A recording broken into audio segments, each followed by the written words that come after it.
हम आज बुद्ध की बात करना चाहते हैं। हमारे भोला जी बहुत विस्तार से रख रहे थे पहले बुद्ध के आचरण, बुद्ध का विचार, बुद्ध के उपदेश वचन, बुद्धकालीन संस्कृति, वो बहुत विस्तार से रख रहे थे। और लगा हमें कि ऐसे लोग अगर गांव-गांव तक जानना शुरू कर देंगे तो आज जो सामाजिक व्यवस्था है उसमें आमूल-चूल परिवर्तन आ जाएगी। साथियों, आप सब समझते हैं कि बुद्ध एक राजशाही परिवार में जन्म लिए थे। अब कब जन्म लिए थे उतनी बारीकी में नहीं जाना चाहेंगे, लेकिन ये सबको पता है कि कम से कम 600 ईसा पूर्व उनकी जन्म हुई थी। और 600 ईसा पूर्व के पहले क्या स्थिति थी, अगर उसको भी थोड़ा सा देखें हम, तो उसको हम वैदिक काल से अगर जाने तो गलत नहीं होगा। तब ऐसे परिस्थिति में वैदिक काल के बारे में सब लोग जानते हैं कि वैदिक काल एक ऐसी काल और ऐसी सामाजिक व्यवस्था थी जिसमें उन सारे चीज़ मैंने विकसित कर गए थे जो बुद्ध को अच्छा नहीं लग रहा था। बुद्ध ने अपने उन सारे चीज़ों को मिटाने के लिए अपने वचनों में और अपने आचरणों में ढालने के लिए उपदेश दिए हुए। उन्होंने कहा, त्रिशरण की बात कही उन्होंने जो पहले 4 आर्य सत्य की बात जो कही, जैसे भोला जी बोल रहे थे कि 4 आर्य सत्य क्या हैं। 4 आर्य सत्य हैं कि जीवन में दुख है, दुख के कारण है और उसका निवारण है और निवारण के मार्ग भी हैं। तब ऐसी परिस्थिति की अगर हम व्याख्या करें तो इस संसार, यह देश के बारे में अगर उसको हम लागू करके देखते हैं तो ये दैवीय रचना नहीं है। देश का संगठन दैवीय संगठन नहीं है, ये मूल रूप से भौतिक और राजनीतिक संगठन है। तब बुद्धा ने खोज किया कि आखिर दुख है और दुख के कारण है तो उसके निवारण का भी मार्ग है और निवारण की जरूरत है, निवारण करने योग्य है, तो होगा कैसे।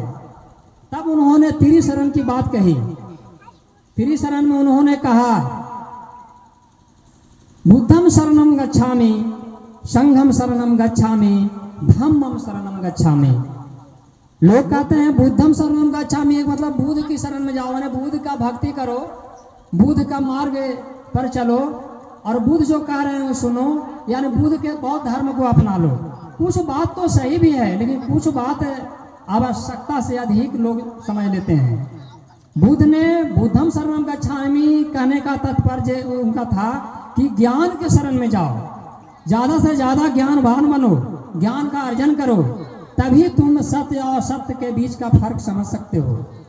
और जब ऐसा होगा तो निश्चित है कि भलाई और बुराई के बीच का भी संबंध को समझोगे, बुराई की उत्पत्ति कहाँ से हो रही है उसके भी चीज़ों के बारे में जानेंगे और उसका निवारण कैसे होगा उसको भी आप खोजेंगे।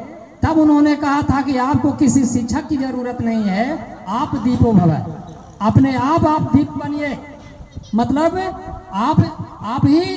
आप ही एक तरह से सीखने वाले हैं और आप ही खुद अपने को सिखाने वाले बनिए।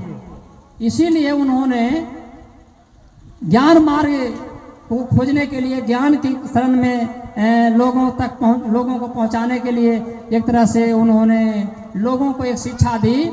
और उन्होंने ज़्यादा से ज़्यादा जो ज्ञानवान लोग थे, जो बुद्धिमान लोग थे, उनके ऊपर जिम्मेवारी डाला।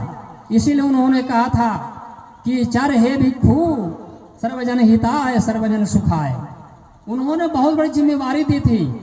जिनके पास ज्ञान है, बुद्धि है, उन्होंने कहा था कि सबकी जिम्मेवारी नहीं है, और अगर है तो सबसे ज़्यादा आपकी जिम्मेवारी है, क्योंकि आप शिक्षित हैं। तब लोगों के बीच में जाइए और लोगों को बताइए, लोगों को समझाइए और लोगों को इस संसार में जो कष्ट हो रहा है उसे मुक्ति का मार्ग दिखलाइए। तो भी उन्होंने कहा था कि केवल ऐसे नहीं होगा। उन्होंने पंचशील का सिद्धांत दिया और कहा कि सब कुछ आप जानेंगे, लेकिन उसको व्यवहार में जब लागू नहीं करेंगे तो आपका कल्याण नहीं होगा। आप जानते होंगे कि हम लोग को बुखार लगती है तो पैरासीटामोल की गोली लेते हैं। सब लोग समझते हैं कि पैरासीटामोल की गोली लेने से देह में, शरीर में जो तापमान बढ़ जाता है वो नीचे चला जाएगा, जो पल्स रेट बढ़ जाता है वो नीचे चला जाएगा। तब उन्होंने कहा कि अगर हमारे पास ज्ञान है तो उसका उपयोग होना चाहिए, और उपयोग होता है तो उसका लक्षण दिखना चाहिए कि आप उपयोग कर रहे हैं कि नहीं कर रहे हैं। इसीलिए हम समझते हैं कि उन्होंने पंचशील का सिद्धांत दिया, और पंचशील में उन्होंने कहा कि हिंसा नहीं करना चाहिए, चोरी नहीं करनी चाहिए, झूठ नहीं बोलनी चाहिए, व्यभिचार नहीं करनी चाहिए, और नशा नहीं करनी चाहिए। हमारे चंद्रजीत भाई हम लोगों के स्वागत में सारा कुछ व्यवस्था कर रखे हैं यहाँ पर, और एक स्वागत का एक और तरीका निकाले, सिगरेट का एक डब्बा लेकर के सब लोगों को बढ़ाना शुरू किए कि भाई आप लोग लीजिए, आप चाहिए लेते हैं। हमने तो इस सब चीज़ों को करीब करीब अब समझ रहे हैं, और नहीं भी समझते थे तब तक के वो बात अलग थी, लेकिन अब जब समझ रहे हैं तो उससे धीरे धीरे दूर हो रहे हैं। और हम आग्रह करते हैं कि चंद्रजीत भाई इस पर भी थोड़ा आगामी आने वाले दिनों में ध्यान दें कि महामना बुद्धा ने कहा था पंचशील में कि नशा नहीं करनी चाहिए, क्योंकि नशा जो है से आदमी की सोचने और समझने के तरीकों से विचलित कर देता है। शायद हो सकता है कि सिगरेट की नशा विचलित ना करे, लेकिन औरों को विचलित कर दे, क्या पता, आपको नहीं करता है मुझे विचलित कर दे। तो महामना बुद्धा के बारे में अगर हम बात करते हैं तो महामना बुद्धा एक महान समाजवादी विचारक थे। क्यों? इसीलिए कि उनके सिद्धांतों में जो बात आई है, शायद बाबा साहब भीमराव अंबेडकर ने उन्हीं के सिद्धांतों पर चल करके संविधान की जब रचना करने लगे तो संविधान का जो प्रस्तावना है उसमें बहुत सी चीज़ों को डाला उन्होंने समानता का जो सिद्धांत डाला, जो बंधुत्व का सिद्धांत डाला, उसमें आज जो समानता, स्वतंत्रता, बंधुत्व और ये सारे जो प्रस्तावना में डाले हैं वो सब के सब हम समझते हैं कि बौद्ध दर्शन से आया है। इसीलिए बाबा साहब ने अंत में जब वो इस धरती से समझ रहे थे कि हमको अब जाना है तो अपना मार्ग को पहले माने क्लियर कर देना है कि हम हैं कौन।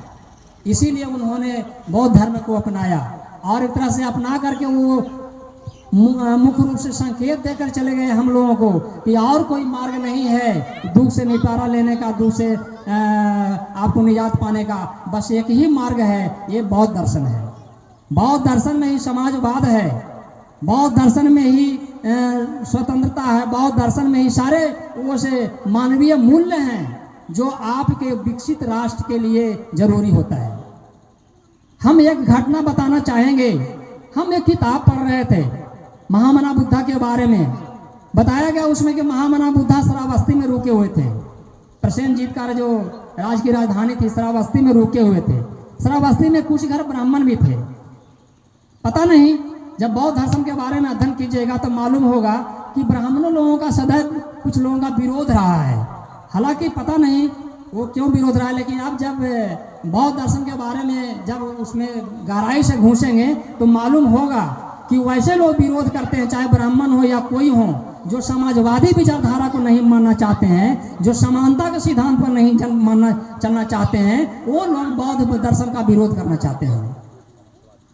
तो वैसे लोगों को हम अगर समानतावादी कहें तो एक अच्छा सुटेबल शब्द ही है उसके लिए। तो उन्होंने कहा था, ब्राह्मणों ने कुछ एक राय मिलाई, आयुर्दंड आदमी को उन्होंने आगे उन सब ने मिलकर आगे किया और कहा कि आज महामना बुद्ध जो है श्रावस्ती में रुके हुए हैं, उनसे आज शास्त्र करनी चाहिए। तो कहा कि हमको तो कुछ आता नहीं है। तो बोले हम लोग हैं ना साथ में, आप आगे आगे रहो और हम लोग जो बोलेंगे वही तुमको बोलना है। तो बोलो जवाब देंगे, हमसे पूछेंगे तो हम तो बगल में है ना, बताएंगे ना। तो कहा ठीक है चलिए और क्या। तो उन्होंने कई उन सब लोग मिलकर कई सवालें तैयार किया उन्होंने, और हम बहुत सारा नहीं जानते हैं, लेकिन दो तीन जो बातें हैं उसमें आज भी हमको याद है, जब पढ़े हम किस किताब में। उन्होंने पहला सवाल किया था कि महामना, लोग कहते हैं कि इस समाज में ब्राह्मण सर्वश्रेष्ठ होता है, जबकि महामना ने पहले ही समता के सिद्धांत को अपनाए थे, इसीलिए उन्होंने कहा, वहाँ पर जवाब दिया। और जवाब में एक ऐसा कटु जवाब है, कटु जवाब है, कटु सत्य भी है, उसको कहा जाए। इस रूप में कहा जाए कि जब मानव सभ्यता के बारे में आप लोग पढ़े, हम सब पढ़ते हैं, तो कोई यही 1000 जातियाँ एक बार पैदा नहीं हो गई थी समाज में। कुछ ही लोग पैदा हुए थे, कुछ एक लोग पैदा हुए थे, और उससे बढ़कर आज हजारों लाखों जातियाँ हो गई। अगर कहा जाए तो सब लोग कहेंगे कि हमारा पूर्वज कौन, हमारा पूर्वज कौन, हमारा पूर्वज कौन। तो ऐसे खोते खोते जाएंगे तो मालूम होगा कि सबका पूर्वज एक ही होंगे। तब इसका मतलब है कि सबका पूर्वज एक ही होंगे, तब फिर कोई श्रेष्ठ कोई निकृष्ट कैसे हो गया? सब एक ही जाति के लोग हैं, सब एक ही लोग हैं। तो फिर आज समाज में जो 4 वर्णीय व्यवस्था जो बनाकर रखा गया है, जो सबसे ऊंचा ब्राह्मण, उससे नीचे क्षत्रिय, उससे नीचे वैश्य और उससे नीचे शूद्र, अगर ऐसी भावना से प्रेरित समाज की रचना जहां होगी, तहां देश कभी सर्वश्रेष्ठ, सर्वशक्तिशाली और विज्ञान में सर्वोपरि नहीं बन सकता। जबकि बाबा साहब वो वैज्ञानिकवादी सिद्धांत को मानने वाले थे, और महामना बुद्धा ने भी, उन्होंने कहा, जवाब दिया, इस सवाल के जवाब दिया कि ब्राह्मण सर्वश्रेष्ठ होता है समाज में। महामना बुद्धा ने कहा कि आप लोग गौर कीजिए कि एक घोड़ी का संभोग, एक घोड़ी के साथ संभोग गधा से करवाया जाए, और एक गधी का संभोग घोड़ा से करवाया जाए, तो उससे उत्पन्न जो संतान होगा से किसका कहा जाएगा? घोड़ी का कहा जाएगा, यानी घोड़ा का कहा जाएगा, या गधा का कहा जाएगा? क्योंकि मिलन एक गधी से हो रहा है, एक घोड़ा से हो रहा है, और एक घोड़ी से हो रहा है, एक गधा से हो रहा है। सब लोग वहां पर सुन रह गए, सुन करके जवाब, और उन ब्राह्मणों को तो इतना बुरा लगा होगा। आज भी हम लोग समझ सकते हैं कि जो अपने को सर्वश्रेष्ठ बना रखा है, कि जो ब्राह्मण ब्राह्मणी के पेट से पैदा होता है वो सर्वश्रेष्ठ होता है, चाहे उसमें गुण हो या ना हो। लेकिन ऐसा बुद्धा का मानना नहीं था। उन्होंने कहा था कि कोई श्रेष्ठ कोई निकृष्ट नहीं है, क्योंकि इस तरह से समाज का विकास हुआ है। और आज है एक आदमी से हजारों आदमी, लाखों आदमी, करोड़ों आदमी, आज 7 अरब की जनसंख्या है विश्व में, 140 करोड़ की जनसंख्या भारत में है। तो सबका तो पूर्वज एक ही रहे होंगे ना। तो फिर अब कैसे हो गया कि कुछ लोग श्रेष्ठ हैं जन्म से ही, और कुछ लोग जन्म से ही नीच हो गए? तो हम ज़्यादा नहीं कहना चाहेंगे साथियों, हम ये इंडिकेट करना चाहते हैं कि जो जो महामना बुद्धा का जो दर्शन था वो सर्वश्रेष्ठ दर्शन है, और वो दर्शन समाज में समाजवाद, समानता को स्थापित करने का दर्शन है। अगर इस दर्शन को माना जाए, विकसित किया जाए, बढ़ाया जाए, तो हम समझते हैं कि भारत फिर वो चंद्रगुप्त मौर्य का भारत होगा, जो उस समय अफगानिस्तान तक के था, आज हम सिमट करके कहाँ रह गए हैं।